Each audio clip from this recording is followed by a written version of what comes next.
नमस्ते बच्चों। चलिए आज की कक्षा की शुरुआत करते हैं एक सुविचार से, जो है अपने कदमों की काबिलियत पर विश्वास रखते हैं वो ही अक्सर मंजिल पर पहुंचते हैं। अर्थात आपको अपने ऊपर विश्वास होना चाहिए।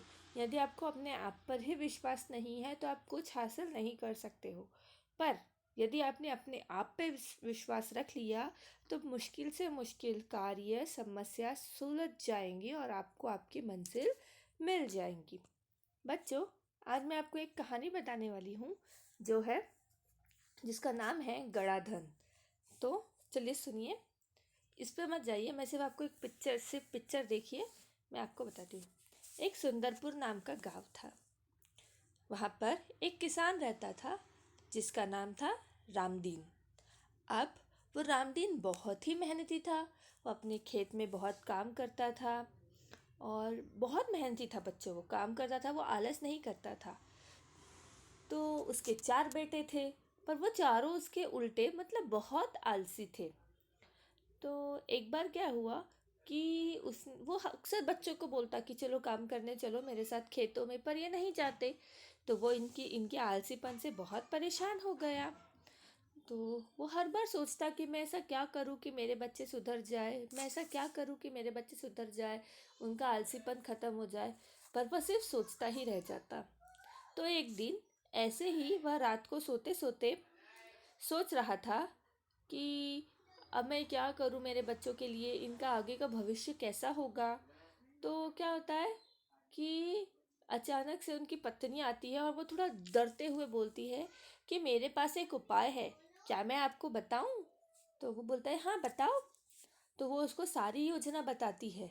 पर वो थोड़ा देर सोचता है कि क्या यह उपाय काम कर सकता है, इससे मेरे बच्चे समझ जाएंगे, सुधर जाएंगे। फिर वो सोचता है और फिर बोलता है ठीक है चलिए हम कोशिश करते हैं, क्योंकि आपको तो पता है कि कोशिश करने वालों की हार नहीं होती। तो कोशिश करके देखते हैं। तो वह अगले दिन सुबह उठते हैं और दोनों पति पत्नी, जो रामदीन बूढ़ा किसान और उसकी पत्नी, दोनों अपने चारों बेटों को बुलाते हैं और कहते हैं कि अब हम बूढ़े हो चुके हैं और अब हम तीर्थ यात्रा पर जाना चाहते हैं।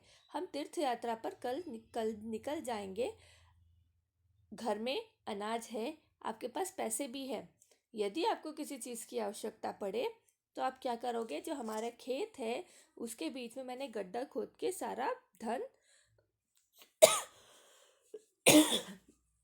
धन छुपा के रखा है, तो आप वहां से जाके निकाल लोगे गड्ढा खोद के।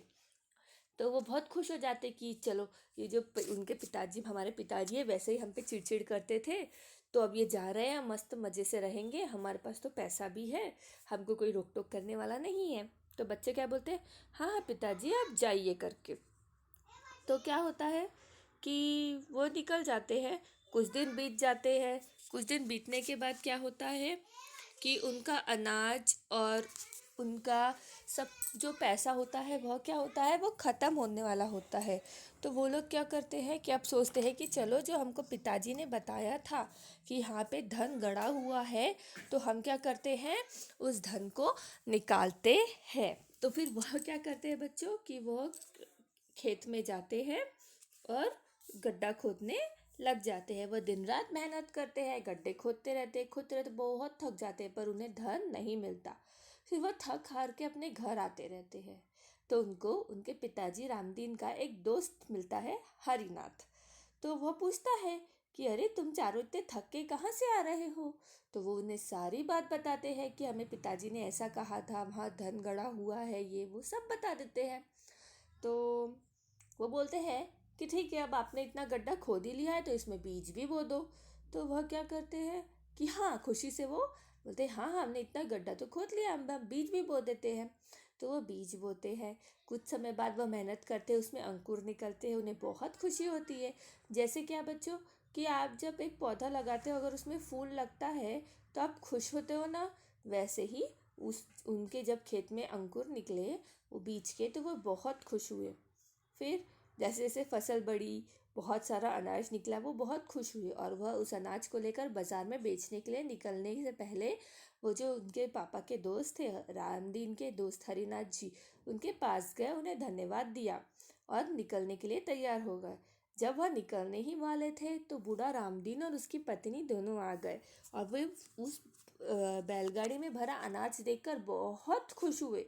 और उस रामदीन ने अपने बच्चों से पूछा कि बच्चों, क्या तुम्हें अब समझ में आया कि गड़ा धन का रहस्य क्या था? तो बच्चे बोलते हैं, हाँ पिताजी, हमें समझ में आ गया कि किसी भी प्रकार का परिश्रम किए बिना हम पैसा नहीं कमा सकते। अब हम आपके साथ खेत में मेहनत करेंगे और बहुत सारा पैसा कमाएंगे। अर्थात बच्चों, परिश्रम से ही धन कमाया जा सकता है। और जो कुछ भी, जैसे अगर पैसा ही नहीं, आपको जो भी हासिल करना है, जैसे आपका लक्ष्य हो कि आपको डॉक्टर बनना है, तो आपको परिश्रम करना होगा, आप बैठे बैठे नहीं बन जाओगे। तो किसी भी कार्य करने के लिए हमें परिश्रम करना आवश्यक होता है। तो बच्चों, आज मैंने आपको एक कहानी बताई है। अगली कक्षा में हम दूसरे भाग के साथ मिलेंगे। भाग मतलब कहानी नहीं, दूसरा कुछ पाठ सीखेंगे। कहानी आज हो गई, अब हम दूसरा भाग सीखेंगे। जैसे मैंने आपको जल यातायात और ये पढ़ाया ना, सब्जियाँ, जल यातायात, इनसे थोड़ा और अलग कुछ भाग पढ़ेंगे। अब हम अगली कक्षा में मिलेंगे। धन्यवाद।